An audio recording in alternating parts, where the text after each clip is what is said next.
एकतन्त्रीय शासन हुन्छ। एकतन्त्रीय शासनले कसलाई हित गर्छ भन्दाखेरि आफ्नो समुदायलाई मात्रै हित गर्छ, आफूलाई मात्रै हित गर्छ, त्यसले अरूलाई हित गर्दैन।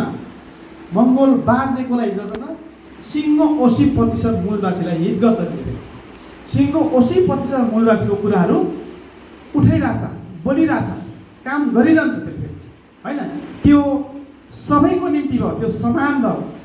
त्यो समान व्यवहार गर्दै जाँदाखेरि न्यायमा आधारित पनि हुनु पर्यो। न्यायमा यसको मतलब बाहुन क्षेत्री 20% छन्, उनी चाहिँ अल्पसङ्ख्यक छन्। अब हामी बहुसङ्ख्यक छौँ। उनले चाहिँ हाम्रो पुर्खालाई हिजो आएर काटे, मारे, हाम्रो राजालाई मारे, सत्तामा हाम्रो अब छ नि कुरा होइन। विक्रमसँग 1616 भदौ 25 गतेका दिन त गणेश पाण्डे र नारायण अर्यालको नेतृत्वमा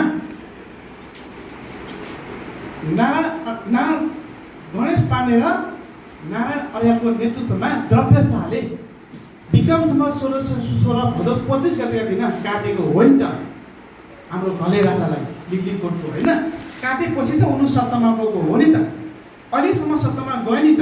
अहिलेसम्म सत्तामा जाँदै गर्दा अहिले काङ्ग्रेस एमाले भन्ने पार्टीहरू थाले तापनि उनको पुस्ता, तेस्रो पुस्ता नातिको सत्तामा गए त अहिले घन्टी भन्नेमा। यो त अब हामीले बुझ्नु पऱ्यो नि त, बुझाउनु पऱ्यो नि त समाजमा होइन। त्यो त मान्छेले पुरा बुझेर भोट त हालेको छैन समाजमा, घन्टी भन्दा मात्रै हाल्यो।